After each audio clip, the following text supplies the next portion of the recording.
Yeah, so hi. So I'll be your moderator for this panel today. So we got a really great group of individuals that we're going to be introducing from the University of Alabama in Huntsville. As a kind of where we're talking or what are we talking about today. So this is the uniqueness of AI-enabled systems panel. So this panel is going to explore the characteristics that make AI-enabled systems unique from non-AI-enabled systems, as well as characteristics that are similar between those two system types, so the AI-enabled and the non-AI-enabled. A recurring question is going to be in this panel is, are AI-enabled systems as different as they are made out to be? And some discussion topics will include emergence of AI-enabled systems, validation, assessment of humans that are using AI-enabled systems. Other themes include what is an AI-enabled system, examples of systems, similarities and differences, acceptance and adoption, and verification and validation. So what I'd like to do first is have each of the panelists introduce themselves, talk a little bit about them, their history, their employment, and then also talk about their main themes that they want to discuss in this panel specifically. So I'll pass it over to Nick. Loyd. I'm the director for the Center director of the Center for Management and Economic Research at UAH, and I'm also faculty in the Industrial and Systems Engineering and Engineering Management Department. I think we have the longest department name. I've had state and federal funding over the past 25 years to work with manufacturing companies all around the country, providing services to them as part of the Manufacturing Extension Partnership. So I'm speaking on behalf of industry and the potential and current applications of AI more than I am the technical aspects of it. I pass it to the next Nick. I'm Nick too. So I'm a professor of philosophy in the Department of Philosophy and Political Science at UAH. I chair that department. I also direct the UAH Humanities Center. I do my academic work, mostly publishing on explanation and inference and representation in different system sciences. I teach and I've collaborated with this group on my contribution is sort of how technology mediates human experience and how it embodies human values. And Kristin. Yes, good afternoon, everyone. My name is Dr. Kristin Weger, and I'm the Associate Professor in Psychology and the Psychology Department here at UAH.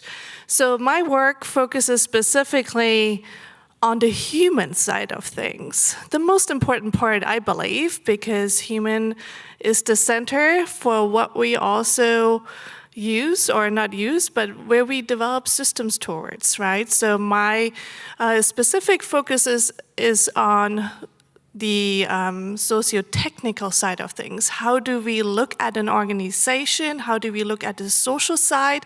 How do we look at the technical side? And we see that when organizations focus too much on the technical side, there's an imbalance there. We're not focusing on the humans. And the same thing we also see in our designs, in our system designs, where I'm looking at the lens from the acceptance and adoption of AI technology or general technology overall, and how we can improve that and how we can use human studies to test and validate that as well. Welcome. Thank you, panelists. There we go.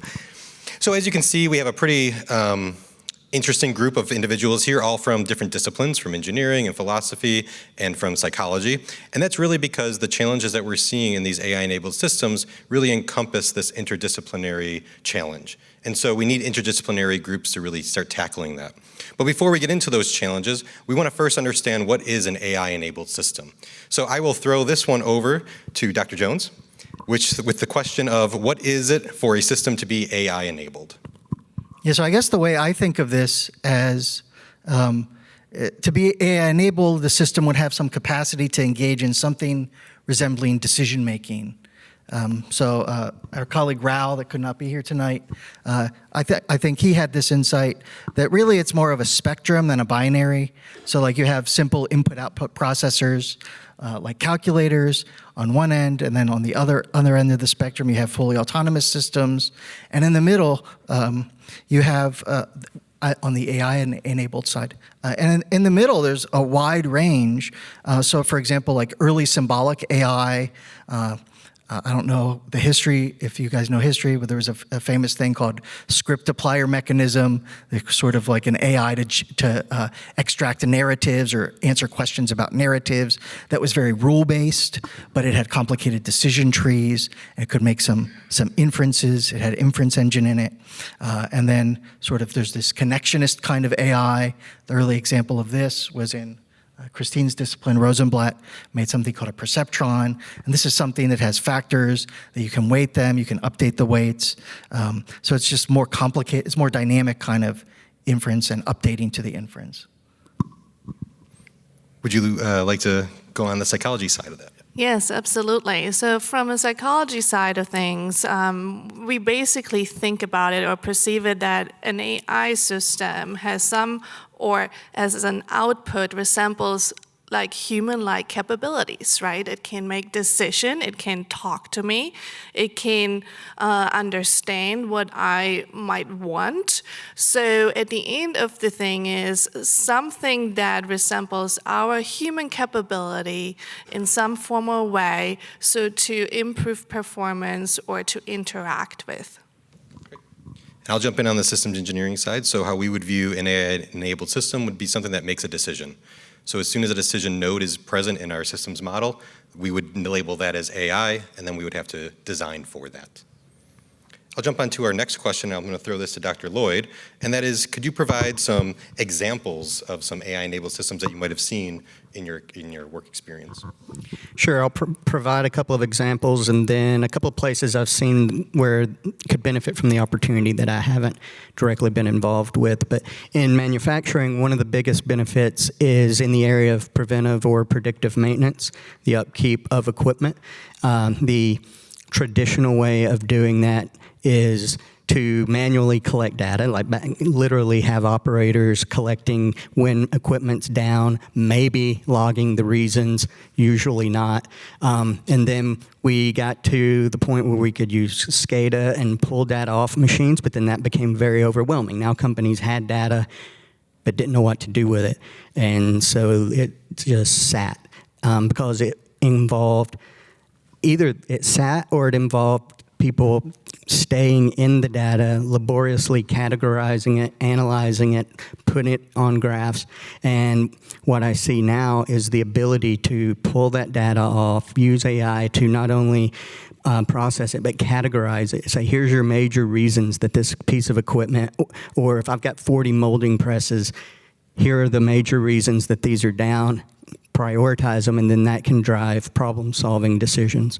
And I see the same use from the quality world go to an assembly line in manufacturing, and all the sensors and all the data, and the line stops, it tells you why, and again, can categorize it and help drive problem-solving and decision-making.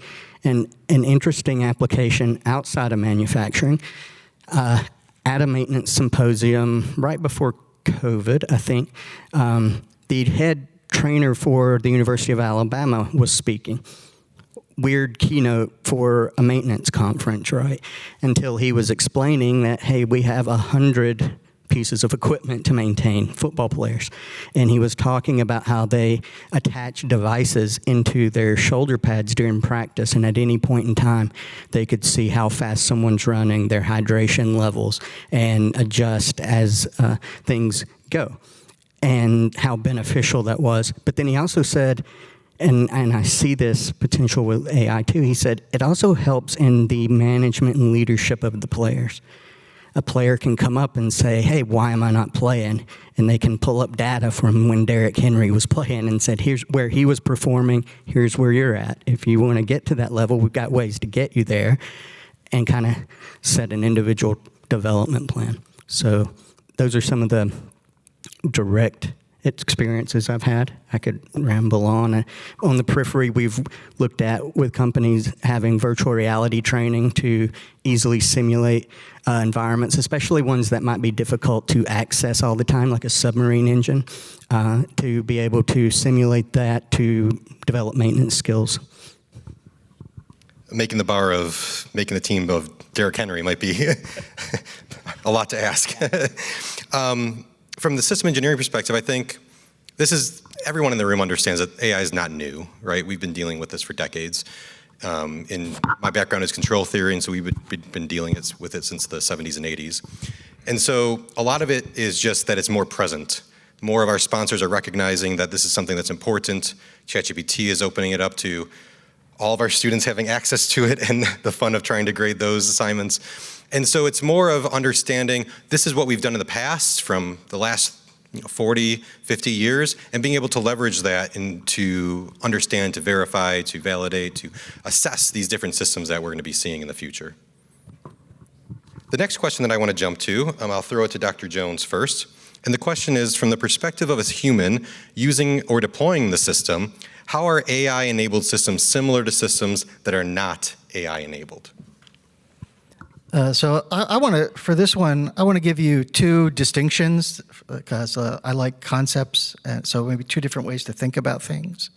And I'm getting both of these. There's a really good book by a physicist and activist. Her name was Ursula Franklin. The book's Real World of Technology. It's really great. It's from the 90s. So here's one way to carve up the terrain of all technologies.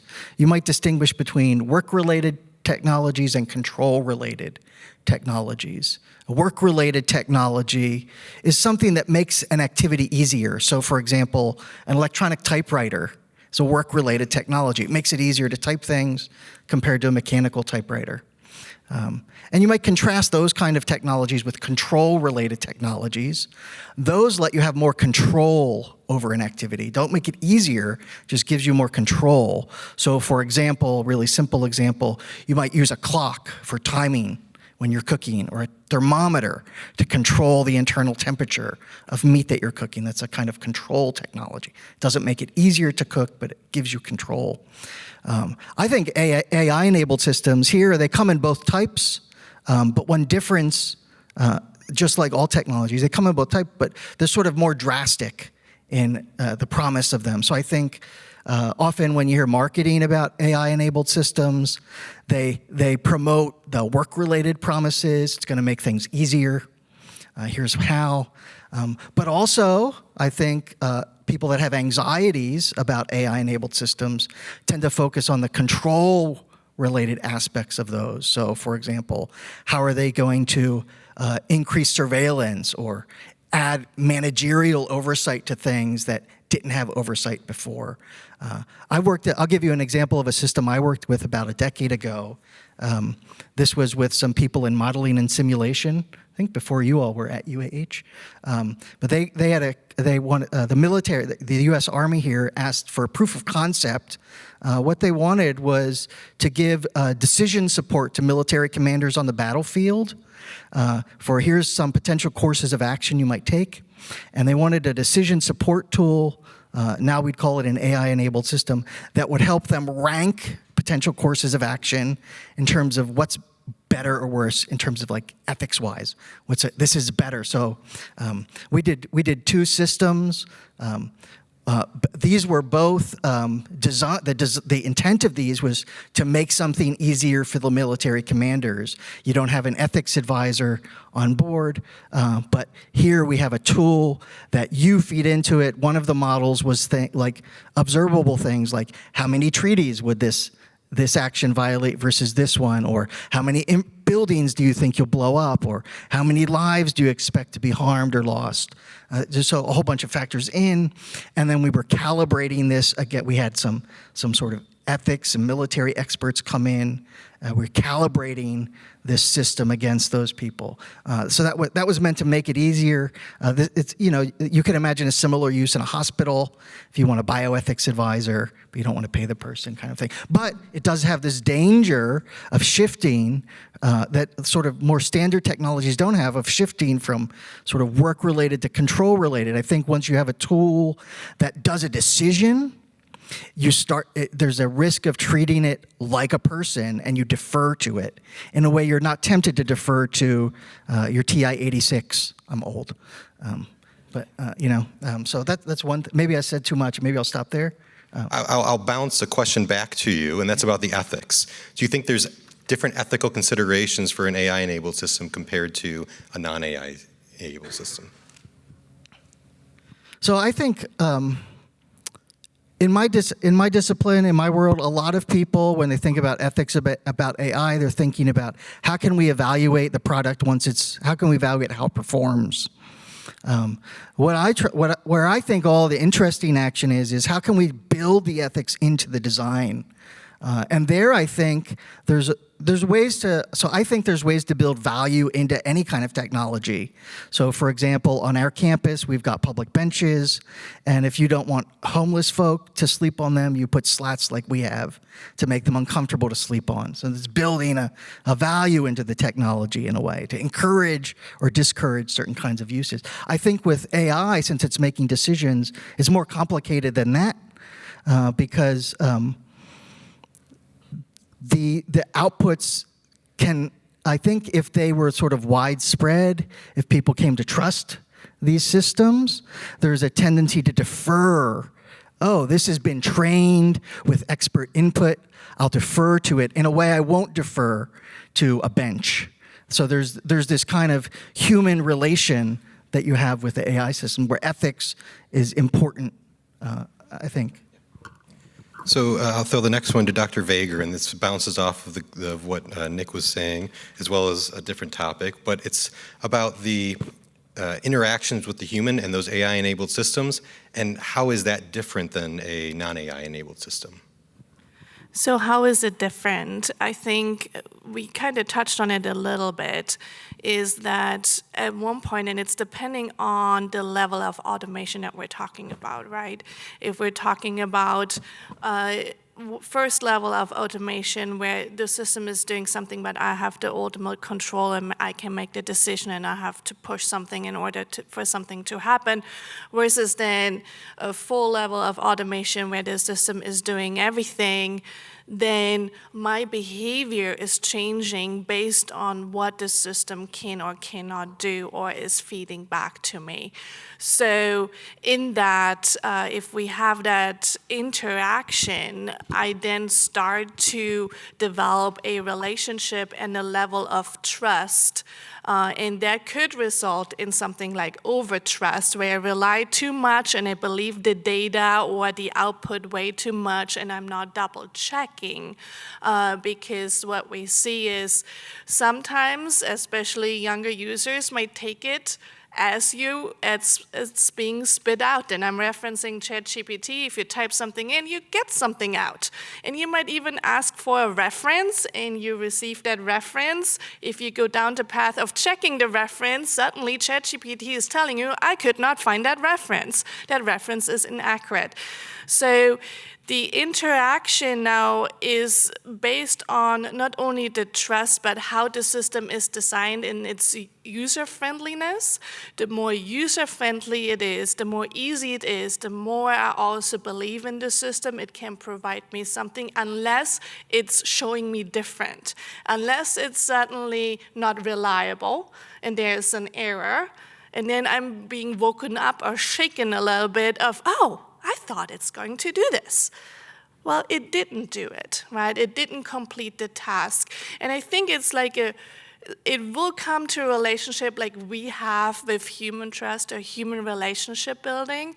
And it's based also on how we think and how our beliefs are towards the acceptance and the adoption. And I can go into that if you want me to. So when we talk about accepting AI technology, the acceptance, the word itself is quite different from adoption. It's the attitude, it's the feeling, my thinking of how I think about this tool or the AI itself, versus the adoption is the full integration of this tool in my daily use, right? So there are two different aspects when we think about acceptance and adoption of such AI, and it becomes then the more I use it, the more I interact it, the more experience we're getting, the more we get to learn each other as well.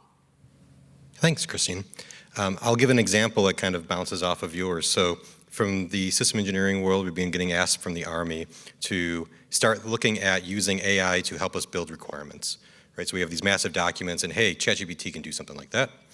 So we were hesitant, to say the least, and I had one of the students just, hey, go have ChatGPT write a quick summary on category theory, which is something that's not highly visible in Google searches, but it's a mathematical principle that's being adopted by systems engineering. So we went off and did that, and it gave all these great references that looked fantastic, and we went to go track the references down, just as you were saying, and it didn't show anything. Those references were straight up made up. So it hallucinated them. And so now we're going to be asking ChatGPT or other large language models to start forming these requirements, and that's a little scary on my end, if it's hallucinating very basic things like a reference. So definitely challenges to adoption and to acceptance, and we need to be able to acknowledge as the community that some of these things aren't ready for prime time yet, right? And there needs to be specific research done to enable those applications. Staying on the theme of adoption and acceptance, Dr. Loyd, I'm going to throw it to you. And the question here is, what are some challenges that AI-enabled systems in manufacturing present to humans in the workforce? Yeah, there's several, and a lot of the challenges that introducing AI or any of the technologies for what the private industry calls Industry 4.0, I hear the term digital transformation in the government world, are going to be the same challenges that have come with accepting and adopting and implementing things that have been introduced in the past. And part of it is the fear of disengaging the worker from the job. There was a study even before COVID, and I'm sure it's worse now, that globally only 17% of the workforce is engaged in their job. In the US, it was a little higher, it was 33%. But disengaging the brain from a process can disengage the person from their role if we don't have a plan to redeploy them in a more engaging spot. When people don't feel a connection to the work that they're doing and that it's providing value, they become disengaged. And I feel like separating somebody out could be a fear. It could also be a positive if it's viewed as we're using AI or any of these technologies to be more productive and automate your process so we can pull you away to do more critical thinking and problem solving in that regard. So I could see a positive and a negative from that. One of the challenges that I see too from an organizational side in terms of adoption is having a strategy of when and where in your process and in your organization that you're going to use this, as opposed to, hey, I'm just going to buy some AI off the shelf and just use it because I'm president of a company and I went golfing with my buddy who's also a president of a company and he said they're using it, so I'm charging you to go get some for us. The chances of that being successful are not that great. My background is in lean manufacturing. It's based on the Toyota system. When companies started trying to implement that in the 90s and the 2000s and even now, they would want to implement tools and pieces of it without understanding the overall philosophy and without developing. I've worked with companies to develop strategic plans and say, where does this fit into your strategy? Which tools, which technologies are you going to use to help reach your strategy? Okay, then that's probably a good way to introduce it. And if you have it as part of your strategy and you have it aligned to the actions that people are doing in work and they can connect that, then you get the engagement. So we're working on some approaches to that using a value stream mapping tool for integrating this into planning and strategy so that companies are implementing the right technologies and implementing something like AI in the right place to help them instead of just introducing it to begin with. I think anytime technology gets introduced into a process, we've seen it over and over through about 4 industrial revolutions now. In the 1700s in Great Britain, the technology that was introduced was mechanizing the textile industry with looms. And so people weren't hand spinning and weaving fabric. Well, the introduction of that technology initially threatened, just like we see here, the workers. Hey, I'm going from being a craftsman weaver to now a machine has taken my job and anybody can do it. And so they would actually break in and bust equipment. They're called the Luddites and they resisted technology, but ultimately that changed work laws and they made it illegal to break frames, and that started to shape management principles and how we manage people in the workforce that led to the next wave of technologies that were introduced, and it just keeps happening over and over. So anytime you introduce new technologies, you're going to get the people aspect and societal reactions, which shape the principles, the laws, the regulations that we run our organizations and our countries by, and that's going to shape the next wave of what we engineer and introduce technology. So that keeps happening, and I see that pattern happening again. And at any point in time that technologies have been introduced to increase productivity, and people have feared that it was going to replace their job, it actually ends up making things more affordable to a wider group of people, which increases demand, which increases the need for a job. So that comes to the last challenge I'll talk about, is it's an increase in jobs. It's replaced other jobs, marrying up these available workers and the skill set that's needed for the new jobs is critical, and that's what's going to shape their next wave of education and job skills training. But there's always a time delay gap in getting those skill sets built up, and perhaps the use of AI can accelerate that gap to a degree as well. Yeah, I would like to add something to that. I think one of the important takeaways here is really, as an organization, when you look from a leadership perspective, is truly understanding where you are. Where is your current understanding in form of where are your technologies currently at? What are your legacy system? What's the network looking on the technical side? But then also question yourself, how does it look on the social side? Do we have training programs? Are we ready for this, right? Do we have, from the strategy point of view, the communication plan laid out for the next 1 year ahead, that we can continuously communicating this change?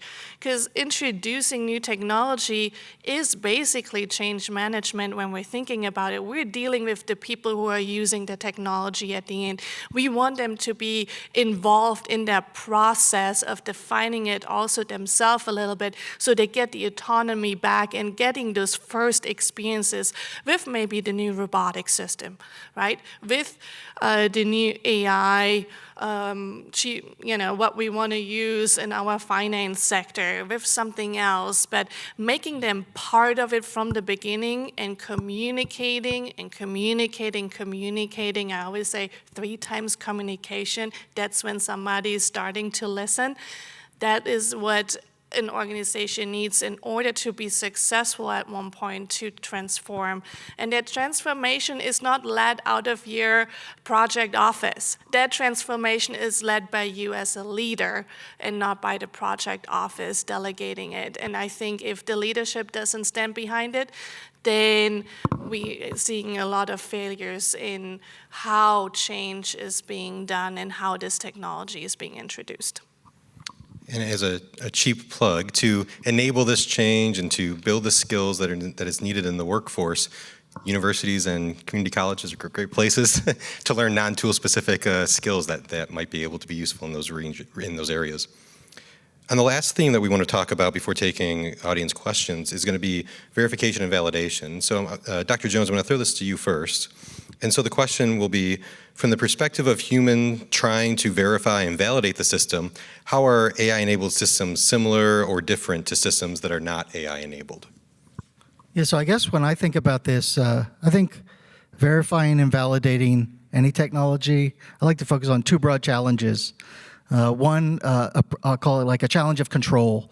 So how can you design your system to give you a reliable and a predictable output in ways that are secure against malicious interference, that are safe, they don't cause undue harms, perhaps they have a known failure profile. I think with AI-enabled systems there's not much difference.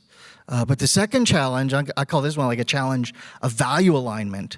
How do you design your system so that the outputs fall within the bounds of what's socially acceptable or ethical, if you want to use that kind of language? And here I think there's special challenges with AI-enabled systems, just because they make decisions. So first challenge is sort of, what are we going to verify or validate again? So I teach ethics, and I like to make a point, like the law and policy is one thing, ethics is another. One reason this is salient here is because since AI's AI-enabled things are relatively new. Law and policy is going to tend to lag behind. But it's also hard to appeal to sort of norms about what's ethical. A lot of our norms that have to do with decisions are designed to evaluate persons, or to evaluate social institutions or structures that make decisions. And it's not clear whether those are apt for the kind of uses to which a technology is put in the kind of decisions it's making. So one special problem with AI-enabled systems with value alignment, I think, is figuring out what are the norms we want to align them to. A second problem, maybe associated with this. So people often worry, like if you think of what's an ethical challenge with AI, you think of bias. Here's a special challenge for them. There are different ways to operationalize bias, not all of which are compatible. So how do we choose which operationalization of bias? So there's this conceptual ambiguity. It's not, I think people aren't always clear what they mean by bias or why that kind of bias is something they don't want. And then third thing, I ran into this with this ethical advisor sort of system we were trying to develop. Even if you solve all that sort of stuff, there's just disagreement. You've got to test these things. Like, to verify them, you want like test data. What's a good decision? So you bring in your experts, and they're all going to, like, many of them will disagree about what's a good decision or what's an ethical output. I know hospitals often have more than one bioethicist because you just get one line from one person. So one thing we ran into was we asked ethics people to come in and sort of provide a baseline of here's how they'd rank different sort of historical scenario options. So we'd give them historical scenarios, and then we'd ask them what would be worse for the commander to have done this or that. The ethics people give us, they're all over the place. Lots of disagree. We bring the military people in. They're also all over the place. And one challenge we ran into was, how do we verify that they're doing, that this output is good? It's just another voice. So the sort of strategy I give when I have students doing this on projects, I say, look, it's like raising a kid. It's not, there's no like the single correct answer to get in every time. The strategy that the group I was with settled on was we decided to verify against what output minimizes disagreement with everybody. So it's not going to agree with one group all the time, but we had this measure of how much does one judgment disagree with another, and we wanted to minimize that. So that's a big issue with verifying. With validating, I think too it's hard because even if you verified a system,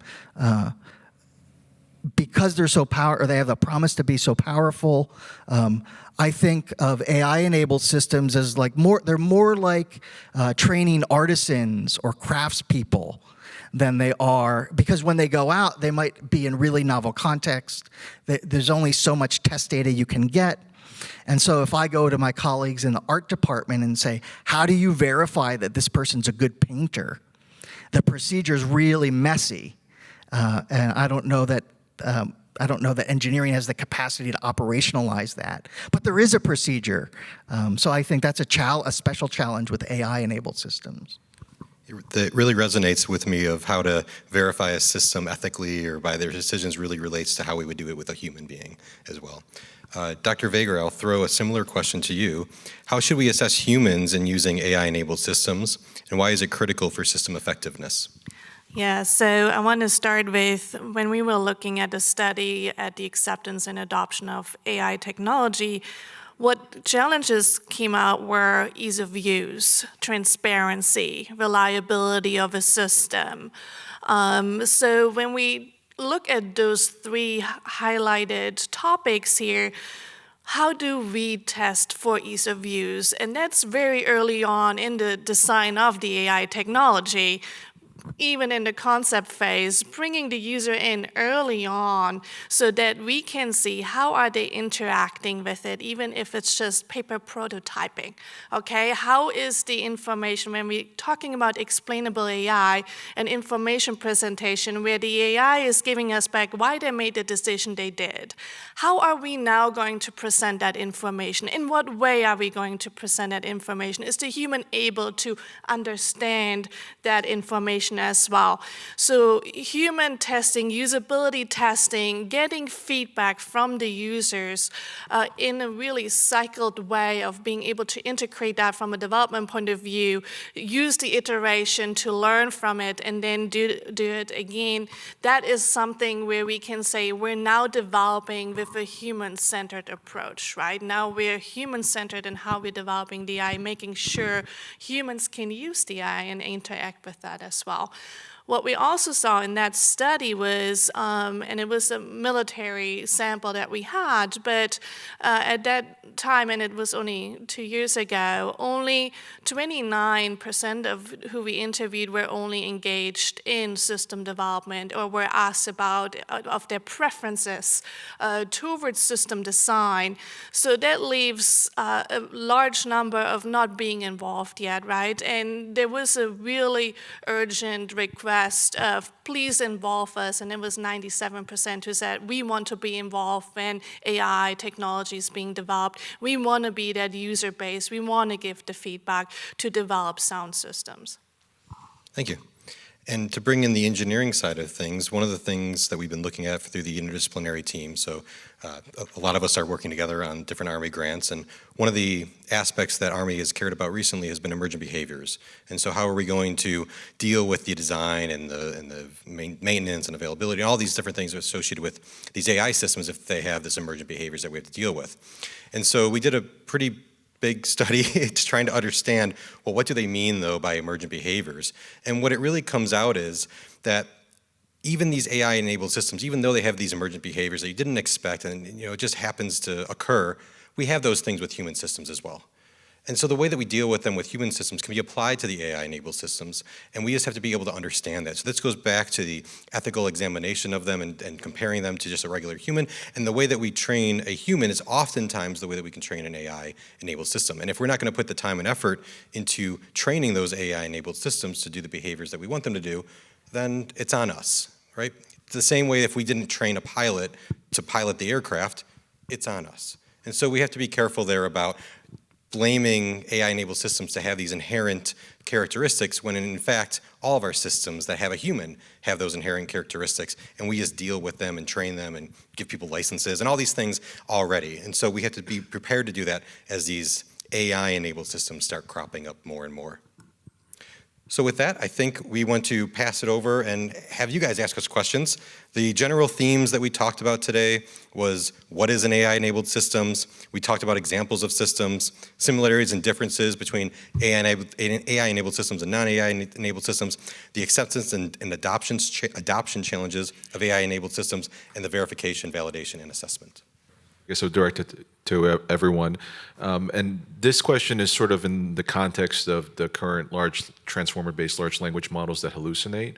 And so, like, assuming a highly advanced generative AI model, what is the absolute minimum level of human involvement necessary to maintain an acceptable level of accuracy and reliability in the validation process? So, like, a concrete example would be like if I ran a software engineering shop. Obviously, I can have it generate code, formal logic, etc., but those things need to be formally validated by the human so we can deploy that. So I guess another way to start is for a given organization topology and an objective, is there an absolute minimum of humans needed to achieve a certain level of value for the organization? I'll jump in first.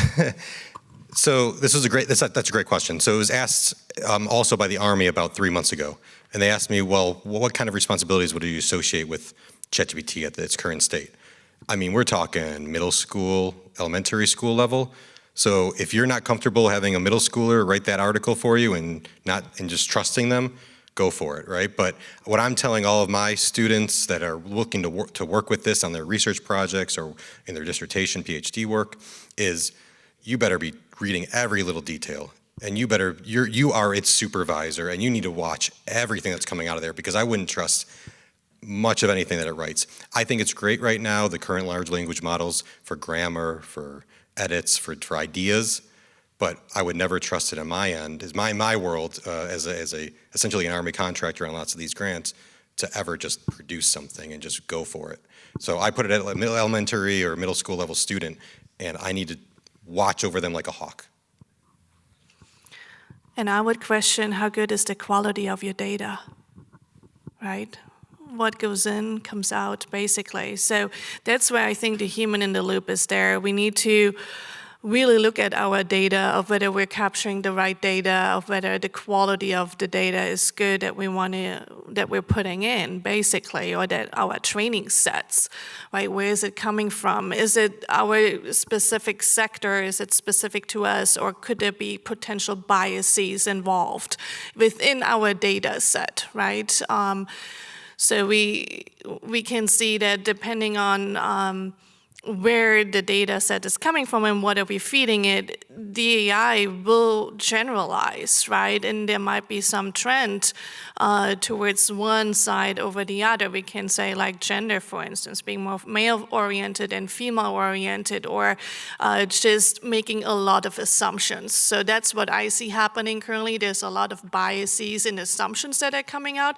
So that's where we, at this stage currently, definitely want to have somebody in the loop to check and to verify, to validate, and as we progress and as the model is getting stronger, or it's just like the learning itself is getting stronger, we still want to have somebody there, okay? I would not want to fly blind yet. I still want to have an oversight, and I think that's why, luckily, we still have pilots too, even though they fly by autopilot, is in case events happen and anomalies are coming or are being detected. And so, yes, you do want to have to plan in that capacity that you have somebody who is there checking. I'll just jump in too. So here's an analogy with sort of models from, if you think of generative AI, it's like a model of it's giving you a model. So like in the sciences, there's this distinction between sort of explanatory and predictive models and exploratory models. So when I took Intro to Physics, first thing the professor said was, okay, you got a cow rolling down a hill. What's the speed? It starts here, all this information. What's the speed at the bottom, right? And the first thing we did was like, let's imagine the cow's a sphere. That's an exploratory model. What fact? But I would not use that model to predict what the speed of the cow is at the bottom. I think in the same way, I guess the way I think of generative AI right now, it's an exploratory tool, but it's not a predictive or an explanatory tool. It's not a descriptive tool. There's too many factors that aren't controlled. Yeah, and I think the data point was an excellent point. And if you were looking for a ChatGPT to write you an article on Derrick Henry, go for it. Lots of data out there, lots of that it's already kind of built on. If you're asking it to do anything on the arsenal, if you're asking it to do, I don't know, a Europa lander, human lander, good luck, right? Because it's going to make up stuff and it's going to pull things from the data that's supplied. So maybe lunar landers or Mars lander, but it's going to start making up things, and just tying the words together is all an LLM is doing. So yeah, I think the data is really an important bit. And the context, it's not good in context right now, so you really need to provide a lot of context to make it specific. And I'm German too, so I sometimes test the current model, and say, okay, can you please translate? Well, that was funny translation. I think Google Translator is still better than ChatGPT at this point. So we just have to, it's like a child learning to walk, and, that's where we at, still exploring, and making sure that when we're using something or building up on it, it's still the data that is put in is here, it's based on North America. It's not based on other cultures right now. So making that, being aware of that, right? Just the awareness to understand that that's where it's coming from, that's where it's originating, has an implication of what the output will be. And I think just in general, that is where AI fits. not replacing tasks, but it's certainly accelerating some of it. I forgot to mention this earlier, have done new product development with companies before, and used this process called innovation engineering, and it was all about starting with a phrase, I need ideas for, whatever specific that was, and then using a lot of tools to generate stimulus to make you come up with all kinds of ideas, whether it be rolling dice and force associating factors, or trying to compare a business model from someone in another industry to yours and seeing if that you can glean ideas from that. And so I use that same stuff in my strategic management class that I teach, and I have groups of students. It's a graduate class who I give them some parameters, and they have to come up with a business idea, be it a new product or a new service, and they have to use these tools. And I started introducing, the one I use is called Miro. It's an infinite canvas, collaborative, innovative board they can post with either as a team or individually. They can use all their tools. And I noticed this year that they have integrated AI, and you can just type in, give me ideas for, and it will create all these mind maps and stuff that normally would be part of what they do as the assignment. And I was like, you know what, that's good, because it can get more ideas out there for them that can stimulate more than just taking in what the computer generated can't. And I will use one more example of generative AI. I was looking for ideas for a new tattoo a few months ago, and found this app that used AI to generate ideas, and you just put words in. And so I was just throwing random words in that I wanted to be involved. So I put in bulldog and pink ribbon and tattered, like something that had gone through a lot. And it really gave some interesting results, none of which I would have just blindly taken as a design that I wanted, but it certainly helped give some ideas. It gives some context to the poodle tattoo on your back then. Test. Yeah, so I'm a engineer by trade and an executive, and one of our recent decisions was to operationalize some AI, specifically generative AI, in developing software. And a surprise to me was that although I understand the mechanism is totally different, that generative AI makes errors, it hallucinates, right? But it does so at 600 words a minute.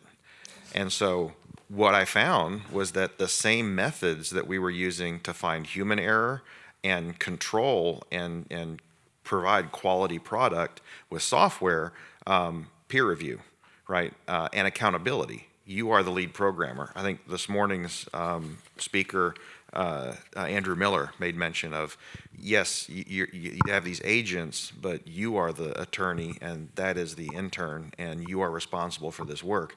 And so we have found that a lot of the same methods that we use to evaluate people and also to evaluate our own work still work with generative AI. And so people say it's a brand new world, there's all these unknowns. We're finding a lot of it hasn't changed. So I'm wondering if in some of your research and the various disciplines that you're in, have you seen where existing methods are perfectly acceptable and we get this great productivity increase and it's worth it? Because the emergent behavior is not unacceptable, it's not too bad, it's just as manageable or better than the human errors. Yes, I'll take the first crack. So in the systems world, the world that I live in, we deal with complex systems. And so I'll bring up a topic that I already brought up, is emergence. So emergence is always an issue in complex systems. We have couplings that you didn't expect, interactions that you didn't expect, and something happens, right? When you look at any airplane crash, almost always it's a complex system. A lot of the times those airplane crashes are dealing with humans, and those humans are forcing that behavior to happen.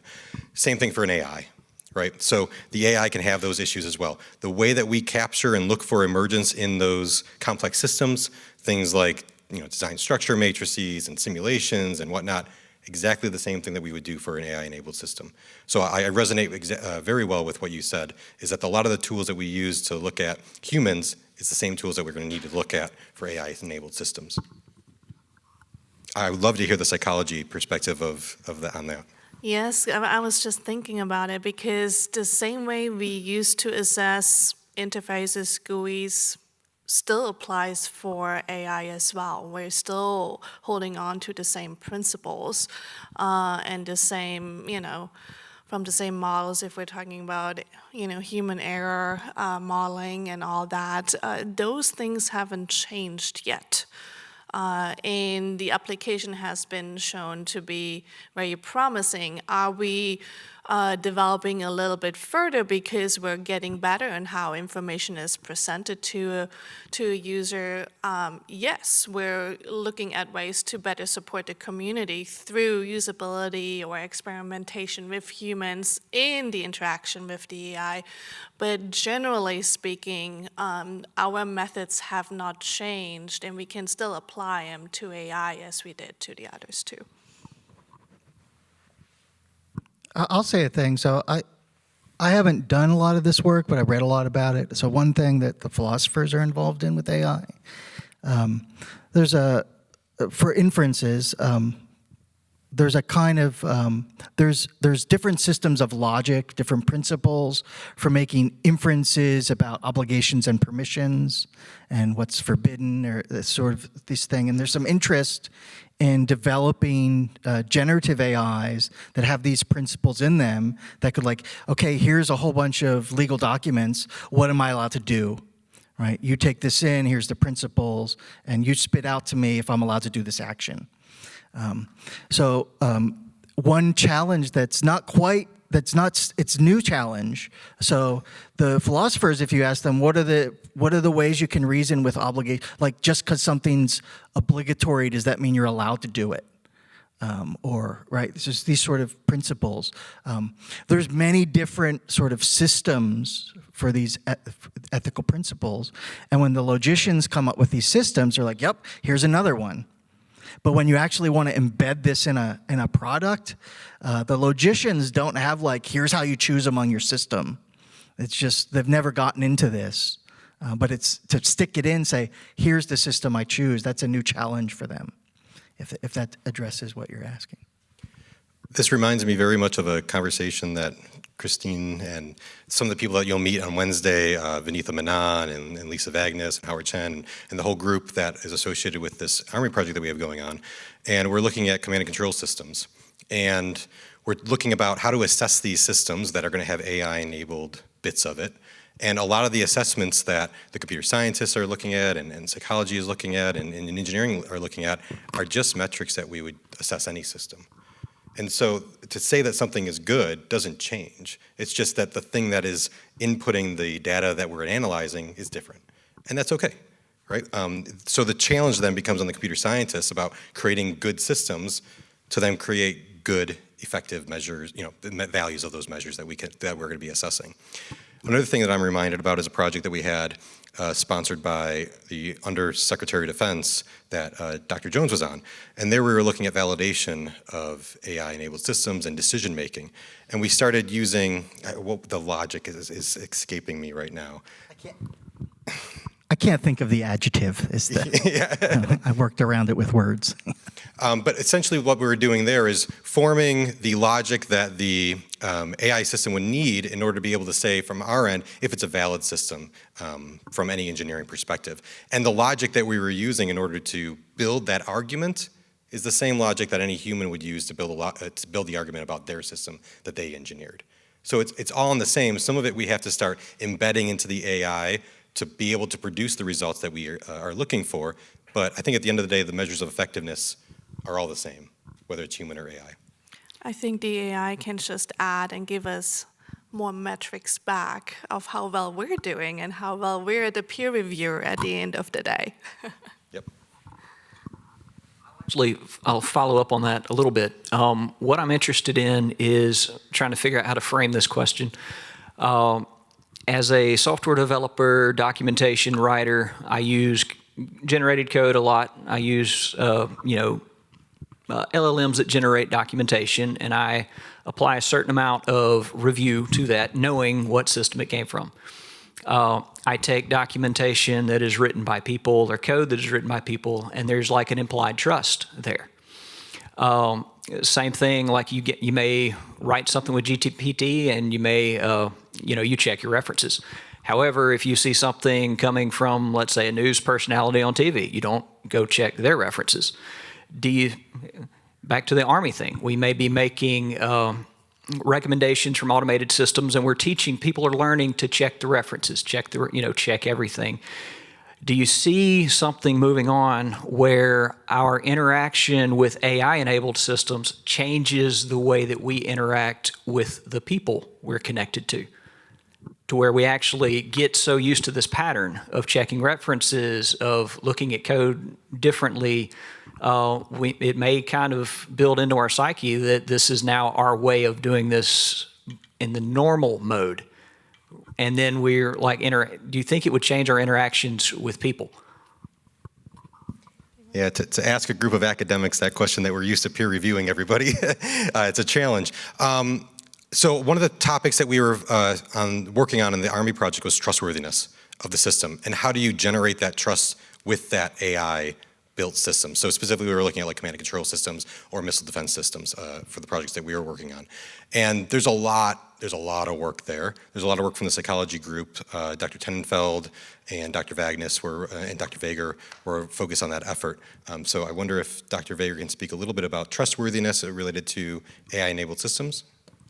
So yeah, I think I touched on it a little bit before, but we generate the trust, and at one point we can have under-trust, meaning we're not trusting the system enough. That's where we go check.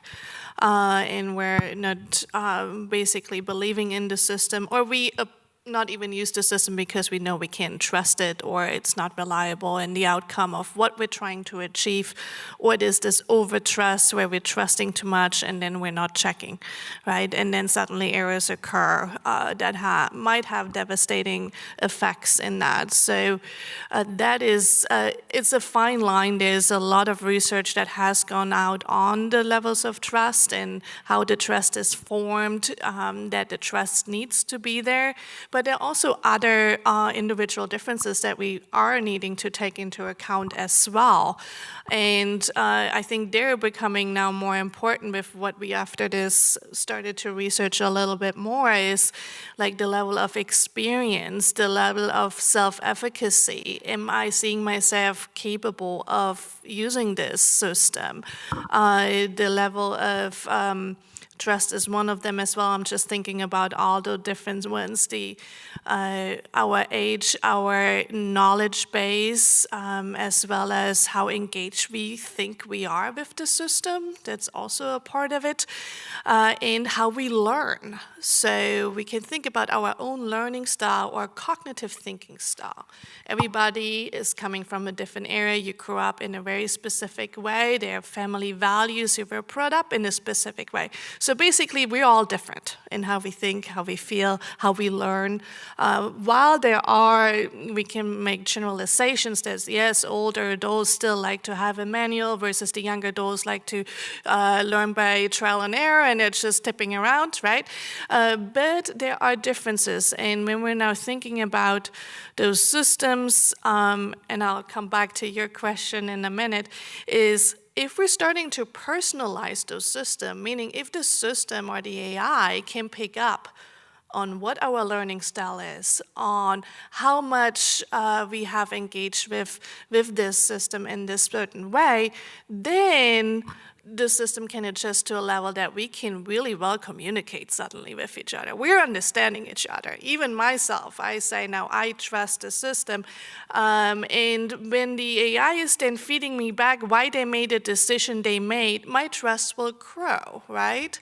And if the AI is pinpointing me, hey, you still have to peer review. You know, this is on your end. You're responsible for the outcome for this, right? Telling me as the peer reviewer. Then I go ahead and do it, right? Now it's informing my habits.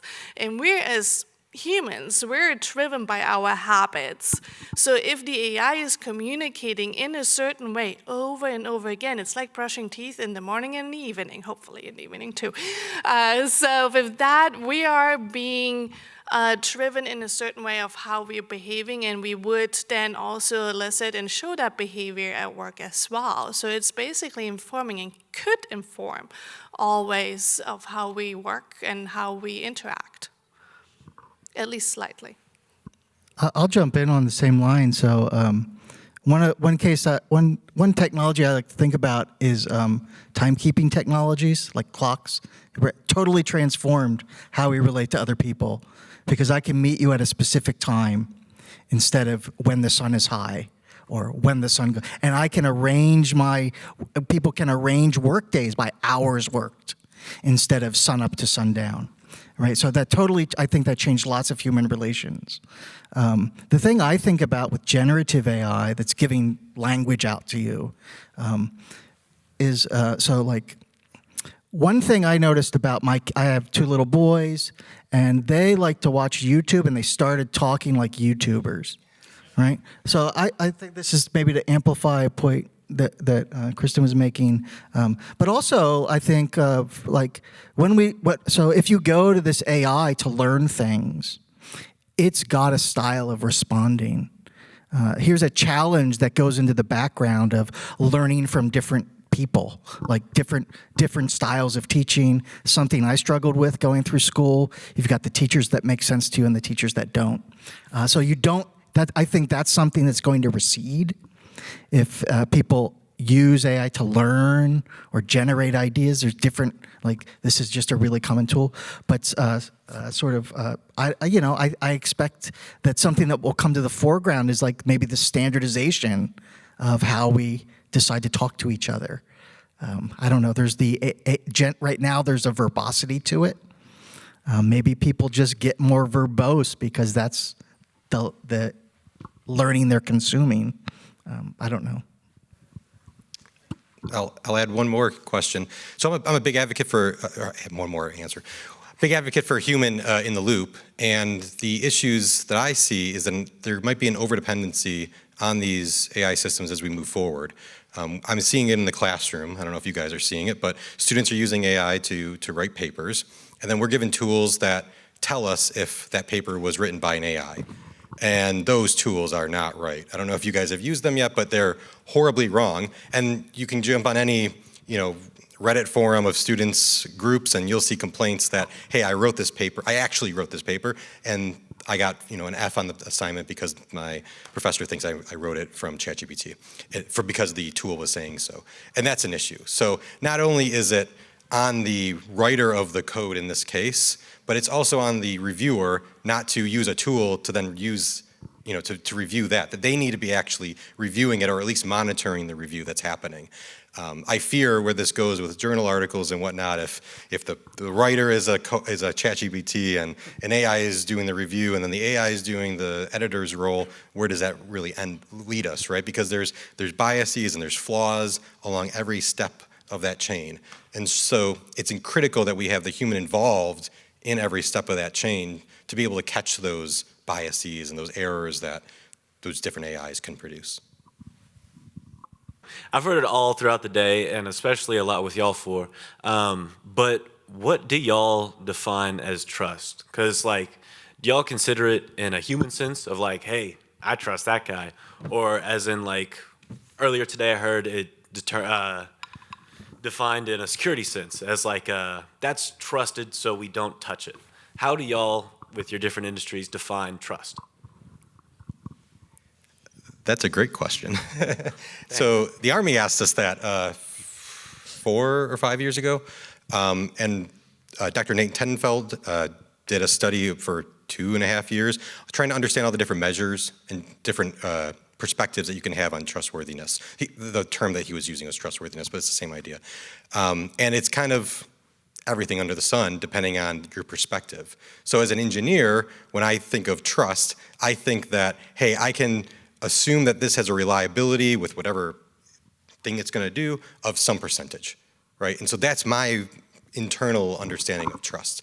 But I'm sure if we asked Nick Squared here and Kristin what their understanding of trust is, I'm sure it might be slightly different related to AI systems. I'd love to hear any thoughts on trust and AI systems. Yeah, I consider it just like I would trust of any system. Does it do what it's supposed to do? And I keep it that simple. Well, I mean, for me, this is an interesting territory. It's like bias. I think there's different ways to operationalize it. So one thing that came up with, I had a philosophy student on a project with the engineers doing a thing, and one way they were thinking to trust there, in addition to the sort of reliable, predictable behavior, was is it comprehensible to the end user how and why it's doing what it's doing? That's a kind of trust you might have in the system, that I understand what you're doing and why. That's different than, does it do what it's supposed to do when it's supposed to do it? That's right.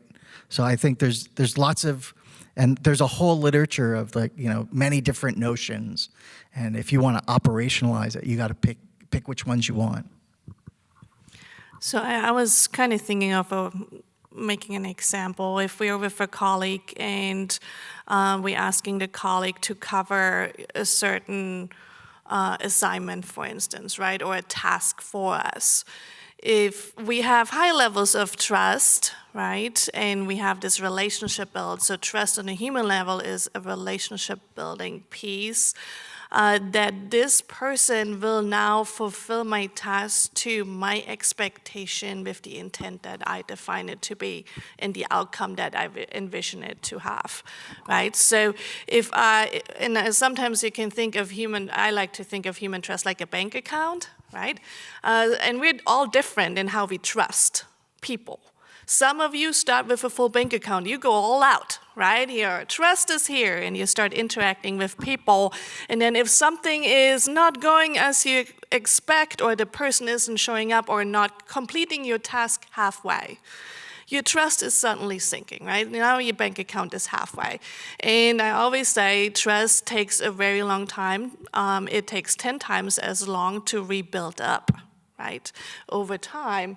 And I think that's a similar approach when we are now looking at the use of AI as well, because it's becoming, or it's having the embodiment more of a human being, right? That's where it's going to be. So yeah, you have a specific, the relationship is there that you think that the person or the system can do the task the way you would have imagined it to be, or you yourself would have intended it to be as well. Yeah, this reminds me of, in systems engineering, the concept of ilities.